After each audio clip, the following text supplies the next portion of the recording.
கிறிஸ்துக்குள் அன்பான hope TV நேயர்களே, மீண்டுமாக ஒரு நாளிலும் உங்களை தொலைக்காட்சியின் வாயிலாக சந்திப்பதிலே நான் மிக்க மகிழ்ச்சி அடைகிறேன். கர்த்தருடைய கிருபையால் நீங்கள் எல்லாரும் ஆரோக்கியமாக இருப்பீர்கள் என்று விசுவாசிக்கிறோம். இந்த நாளின் செய்திக்குள்ளாக, இந்த நாளின் நிகழ்ச்சிக்குள்ளாக உங்களை அன்புடன் வாழ்த்தி வரவேற்கிறோம். கண்களை மூடி ஜெபம் செய்து நாம் தியானத்திற்குள்ளாக கடந்து செல்வோம். துதிகளின் மத்தியில் வாசம் செய்கிறவரை உம்மை துதிக்கிறோம், போற்றுகிறோம், வணங்குகிறோம். மீண்டுமாக இன்னொரு நாளிலும் தேவனுடைய சத்திய வசனங்களை தியானிப்பதற்கு கர்த்தர் கொடுத்த மாபெர சிலாக்கியத்திற்காக நடி செலுத்துகிறோம். ஆவியானவர் கொண்டு எங்களை நிரப்பும். நீர் பேசுகிற வார்த்தைகள் கேட்கிற நேயர்களுக்கும் எங்களுக்கும் ஆசீர்வாதமாக இருக்க கர்த்தர் உதவி செய்யும்படியாய் இயேசுவின் நாமத்தில் பிதாவே, ஆமென். கிறிஸ்துக்குள் அன்பான ஹோப் டிவி நேயர்களே, நம்பிக்கை அதிகமாக இருக்கிறதா அல்லது போதாமல் இருக்கிறதா என்பதை குறித்து நாம் தியானிக்க இருக்கிறோம். இந்த நம்பிக்கை ஒரு நங்கூரம் போன்றது. அசைக்க முடியாதது, நிலையானது, உறுதியானது. ஒரு சூழ்நிலையில் அதிகமாக எதிர்பார்த்து இன்னொரு சூழ்நிலையில் அந்த நம்பிக்கை மறந்து விடுகிறது போல அல்ல அந்த நம்பிக்கை. அதாவது அதிகமும் இல்லை, குறைவும் இல்லை. இந்த நம்பிக்கை தேவனோடு சமநிலையில் இருக்க வேண்டும்.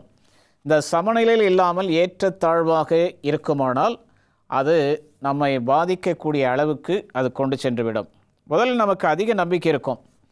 உதாரணமாக ஞானமொழுக்கு வருவதற்கு முன்பதாக நாம் வேதாகம பயிற்சி பெற்றிருப்போம். வேத பயிற்சி நமக்கு கொடுத்திருப்பார்கள். அந்த வேத பயிற்சியை கேட்கும் பொழுது நம்மில் அந்த நம்பிக்கை உறுதியாக இருக்கணும் என்ற ஒரு நம்பிக்கை இருந்திருக்கும். ஆனால் நாள்பட அது என்ன செய்கிறது என்றால் குறைந்து கொண்டே வந்து நம்பிக்கையே இல்லாமல் போகக்கூடிய சூழ்நிலைக்கும் தள்ளப்படுகிறது. இது ஆபத்தான ஒரு காரியத்திற்கு நம்மை கொண்டு செல்லக்கூடியதாக இருக்கிறது. அவிசுவாசம் நம்முடைய உள்ளத்தில் தோன்றும் பொழுது நம்மில் உள்ள நம்பிக்கை நம்மை விட்டு அகன்றுகிறதாக காணப்படுகிறது. அப்படியானால் தேவன் மேல் நாம் வைத்திருக்கக்கூடிய நம்பிக்கை ஒன்று அதிகமாக வரும்பொழுது நாம் என்ன செய்கிறோம் என்றால் இயேசுவை சீக்கிரம் வாரும் என்று சொல்லி ஜெபிக்கிறோம். ஆனால் அவர் வருகைக்கு நாம் எந்த அளவுக்கு ஆயத்தமாக இருக்கிறோம் என்ற நம்பிக்கை நமக்குள்ளே இருக்கிறது என்பதை சற்று சோதித்து பார்க்கும் பொழுது நாம் ஆயத்தமாக இல்லாத ஒரு சூழ்நிலையில் இருந்து கொண்டு கிறிஸ்துவை சீக்கிரம் வாரும் என்று ஜெபித்தால் அவர் எப்படி வருவார்? நான் மனம் திரும்பாத பட்சத்தில், நான் தேவன் மேல் அந்த வருகையின் நம்பிக்கை வைத்திராத பட்சத்தில் கிறிஸ்துவானவர் எப்படி அவ்வளோ சீக்கிரமாக வர முடியும்? ஏனென்றால் 2 பேதுரு 3:9 அவர் சொன்ன பிரகாரம் ஒருவரும் கெட்டு போகாதபடிக்கு எல்லாரும் மனம் திரும்ப வேண்டும் என்று நம்மேல் நீடி பொறுமையுள்ளவராய் இருக்கிறார் என்று சொல்லி அவருடைய வருகை தாமதமாகிக் கொண்டிருக்கிறது. கிறிஸ்துக்குள் அன்பான தேவனுடைய பிள்ளைகளே, அவர் வருவதற்கு அவர் நேரங்காலம் அவர் கையில் குறிக்கப்பட்டிருக்கிறது, பிதாவினுடைய கரத்தில். ஆகவே எந்த நாள் வருவாரோ, எந்த நேரத்தில் வருவாரோ, எந்த சமயத்தில் வருவாரோ நாம் அறியாதவர்களாக இருக்கிறபடினாலே கிறிஸ்துவின் வருகையின் மேல் நம்பிக்கை வைக்கக்கூடியவர்களாய் நாம் ஆயத்தப்பட்டு காத்திருக்கக்கூடிய பிள்ளைகளாய் இந்த உலகத்தில் வாழ வேண்டும் என்று தேவன் எதிர்பார்க்கிறார். 1 பேதுரு 1:13 பேதுரு இப்படியா சொல்லுகிறார், ஆகையால் நீங்கள் உங்கள் மனதின் அறையை கட்டிக்கொண்டு தெளிந்த புத்தியுள்ளவர்களாய் இருந்து இயேசு கிறிஸ்து வெளிப்படும் போது உங்களுக்கு அளிக்கப்படும் கிருபையின் மேல் பூர்ண நம்பிக்கையுள்ளவர்களாய் இருங்கள். அப்படின்றால் அந்த நம்பிக்கை பூர்ணமாக இருக்க வேண்டும். பூரணத்தை விட கூடவோ அல்லது அந்த பூரணத்தை விட குறைவோ இல்லாதபடி சமநிலையில் இருப்பதற்குண்டான வழிகளை நாம் தேடி அதன்படி நாம் இருக்கக்கூடியவர்களாக இருக்க வேண்டும். அதிக நம்பிக்கை வரும்பொழுது நாம் என்ன செய்கிறோம் என்றால் யோவான் ஜெபித்தது போல இயேசுவை சீக்கிரமாய் வாரும், எங்களுடைய கஷ்டங்கள் எல்லாவற்றிலிருந்து எங்களை மீட்டுக்கொள்ளும் என்று சொல்லி சில நேரங்களில் நாம் ஜெபிப்பது வழக்கமாக இருக்கிறது. 2 தெசலோனிக்கேயர் 2:3 அப்போஸ்தலனாகிய பவுல் இப்படியாக பேசுகிறார், எவ்விதத்தினாலும் ஒருவனும் உங்களை மோசம் போக்காதபடிக்கு எச்சரிக்கையாக இருங்கள். ஏனெனில் விசுவாச துரோகம் முந்தி நேரிட்டு கேட்டின் மகனாகிய பாவ மனுஷன் வெளிப்பட்டால் ஒழிய அந்த நாள் வராது. அதாவது நம்பிக்கையிலிருந்து நாம் விலகி செல்லக்கூடிய அளவுக்கு நம்முடைய விசுவாசம் குறைந்து கொண்டே போகிறது, நம்முடைய நம்பிக்கையும் குறைந்து கொண்டே போகிறது. அதிகமாக வளராமல் குறைந்து கொண்டே போய் கொண்டிருக்கும் பொழுது நாம் எப்படி கிறிஸ்துவனுடைய வருகைக்காக காத்திருக்க முடியும்? நம்முடைய நம்பிக்கையை நாம் எப்படி அந்த பூரணப்படுத்தி கொள்ள முடியும்? அப்படியானால் விசுவாசமும் வளர வேண்டும், நம்பிக்கையும் உறுதியாக இருக்க வேண்டும். இது ரெண்டும் இல்லை என்றால் நம்மால் கிறிஸ்துவின் வருகைக்காக காத்திருக்கவே முடியாது. நம்முடைய நம்பிக்கை ஒரு அற்புதமானது. ஒன்று, நாம் அதிகம் நம்பிக்கை வைத்திருக்கக்கூடாதா என்று கேள்வி கேட்டால் நிச்சயமாகவே அதிக நம்பிக்கை நமக்கு தேவையில்லை, குறைவான நம்பிக்கையும் நமக்கு தேவையில்லை.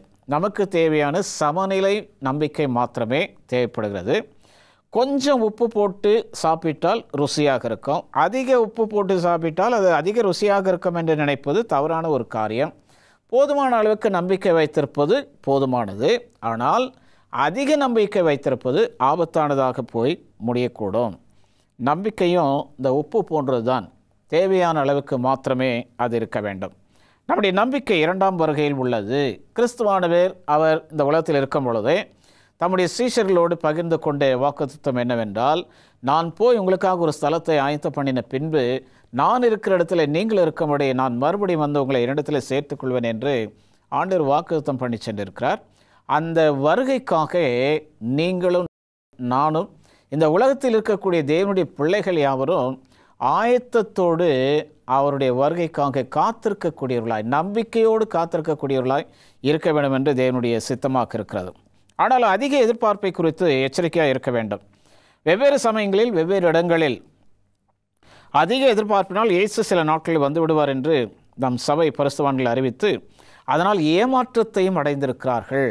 அந்த ஏமாற்றம் தானியேல் 8:14 என்ன சொல்லப்படுகிறது என்றால், அந்த 2300 ஆப்புகளை குறித்ததான தரிசனத்தை தவறாக கணக்கிட்டு கிறிஸ்துவானவர் 1844 அக்டோபர் மாதம் 22 இரண்டாவது முறை வரப்போகிறார் என்ற ஒரு தவறான நற்செய்தியை மக்களுக்கு பரப்பி என்ன செய்கிறார் என்றால், அந்த கிறிஸ்துவின் வருகை அப்பொழுது இருக்கும் என்று எல்லாரும் எதிர்நோக்கி காத்து கொண்டிருந்தார்கள். ஒரு மிகுந்த ஏமாற்றத்தோடு இருந்தார்கள். ஆகவே இப்படிப்பட்ட ஒரு நம்பிக்கை அல்லாமல், கிறிஸ்து எப்பொழுது வந்தாலும் என்னால் சந்திக்க முடியும், நான் அதற்காக ஆயத்தமாக இருப்பேன் என்ற ஒரு நம்பிக்கை நமக்குள்ளாக இருக்க வேண்டும் என்று வேதம் நமக்கு எச்சரிக்கிறது. இந்த ஏமாற்றத்தையும் இந்த வேதனையும் சந்தித்த மக்கள் சிலர் விசுவாசத்தை விட்டு வழி விலகி போனார்கள். சிலர் அப்படி அவர்கள் ஏமாந்தாலும் இயேசுவானவர் நிச்சயம் வருவார், வருவேன் என்று சொன்னவர் தாமதம் பண்ணார், அவர் சீக்கிரமாக வருவார் என்ற அந்த நம்பிக்கையோடு அவர்கள் காத்திருந்தனர். அந்த கூட்டத்தின் வழியாக வந்தவர்கள் தான் நாமும் இன்றைக்கு கிறிஸ்துவின் வருகைக்காக காத்திருக்கக்கூடியவர்களாக இருக்கிறோம். இந்த ஏமாற்றம் தங்களுக்கு மாத்திரமல்ல, தங்கள் மூலமாக வரக்கூடிய பிள்ளைகளுக்கு ஒரு ஏமாற்றத்தை தரக்கூடியதாக ஏமாற்ற மக்கள் நினைத்தார்கள். அதாவது விசுவாசத்தை விட்டு வழிவிலகி போனவர்கள் நினைத்தார்கள். ஆனால் நம்பிக்கையில் காத்து கொண்டிருந்தவர்கள், இந்த நம்பிக்கை நமக்கு மாத்திரமல்ல, நமக்கு பின்வர சந்ததிக்கும் இது இருக்குமே, அவர்கள் அந்த நம்பிக்கையோடு வாழ வேண்டும் என்ற ஒரு சிந்தனையோடு அவர்கள் இருந்தார்கள். இயேசுவே வாரும் என்று சொல்வது மிகவும் எளிதான ஒன்றுதான். ஆனால் அவர் எப்படி வந்துவிட முடியும்? ஒருவேளை என்னுடைய குடும்பத்தில் நான் மனமாறவில்லை என்றால், நம்முடைய குழந்தைகள் மனமாறவில்லை